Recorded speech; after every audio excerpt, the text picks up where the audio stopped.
Hello, friends. Get ready with me because in 20 minutes, we will be starting Entrepreneur's Cradle. We will be launching Entrepreneur's Cradle finally. This is going to be one of my biggest projects to date this year. Siguro yung iba sa inyo alam na to, but I have a community called Entrepreneur's Cradle. We used to hold branding masterclasses face-to-face, but we realized ni Josh, yung husband ko, na we are not living up to the core values of Entrepreneur's Cradle. Kasi gusto namin na marami kaming matulungang mga negosyante na nag-uumpisa pa lang or yung mga na-overwhelm sa pagnenegosyo nila. Kasi way back nung nag-uumpisa pa lang kami, wala kaming mentors ni Josh, walang nagtuturo sa amin, walang nagsasabi na, Riza or Joshua, huwag niyo tong gawin kasi baka pumalpak. Or huwag niyo na tong gawing diskarte na to kasi hindi din to nag-work sa akin. We really wished we had that kind of mentorship back then. Pero kasi nung time na yun, wala naman din kaming kakilala, wala kaming friends, wala kaming mentor, wala kaming community of entrepreneurs.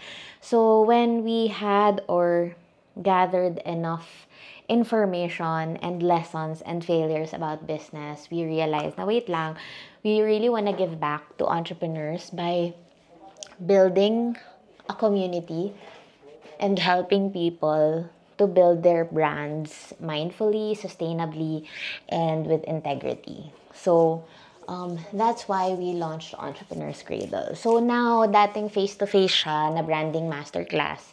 Ngayon, we built it in a way na ma-access siya ng mga entrepreneurs by recording videos. Makakapanood na sila at their own time. Kasi alam namin, gets namin yung struggle na kapag negosyante ka, hindi ka naman laging may oras. Hindi ka naman laging makaka-attend ng mga Zoom calls or mga face-to-face na masterclasses kasi hindi ka naman laging available. We also addressed the pricing issue kasi before, we sold the branding masterclass for 30K each head.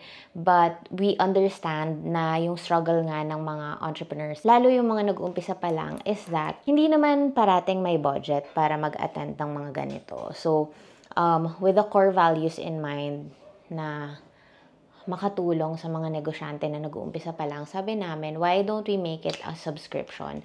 So, magiging 1K na lang siya or $20 per month.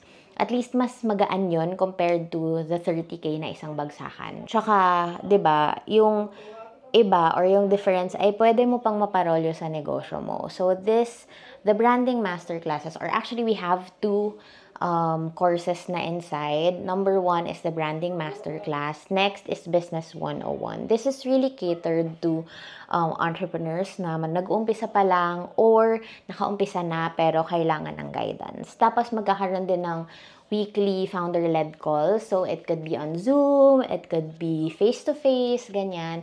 And hindi lang naman laging ako or si Josh yung magsasalita. We will also invite other entrepreneurs na may experience din with a particular topic. Merong mga broad topics, merong specific or per industry para then relate sa lahat ng mga industriya. I think I'm yapping too much. I only have 10 minutes left, like literally. Zoom call lang naman to, so hindi ko na super ipaplakado yung makeup ko. So, ayun. Right now, what I'm feeling is I'm really, really excited but terrified at the same time because it's been a while since I created Entrepreneur's Cradle content. It's also been a while since we did a branding masterclass. Meron pa ba talagang may tiwala sa akin or nakakapanood sa akin? But I know this is just the self-doubt creeping in, and that's a good indication that I'm ready for this, that I care for this so much. That's why I'm thinking about it. So ayun, today is just a Zoom call, one of the many Zoom calls that will be held inside the Entrepreneur's Cradle website. So again, it's really like you're having a Skillshare for business. Yun yung goal.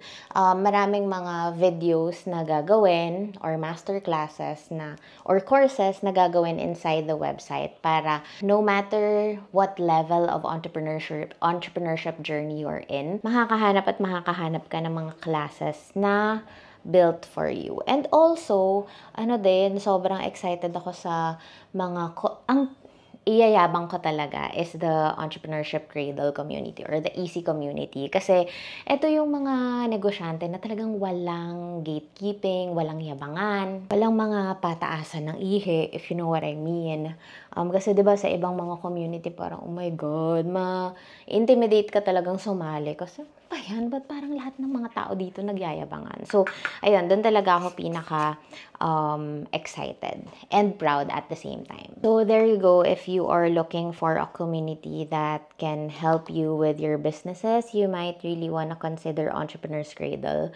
Kasi this is a community we built na ito yung pangarap kong community nung nagsa-start pa lang ako sa negosyo. Kasi, alam mo yun, kapag nagne-negosyo ka, sometimes you'll feel alone, sometimes you'll feel like a failure, sometimes you'll feel like, am I doing enough? Or ano pa ba yung mga kailangan kong gawin sa negosyo ko? And dito sa Entrepreneur's Cradle, it's really a safe community. It's really a safe space or community of entrepreneurs na talagang nagtutulungan for real, for real. So, ayun lang. Sana makita ko kayo inside the community. I'll put the links up here and down below. I'm just so excited for you and me, and I will always be rooting for you. Thank you so much, and I'll see you on the next one. Bye!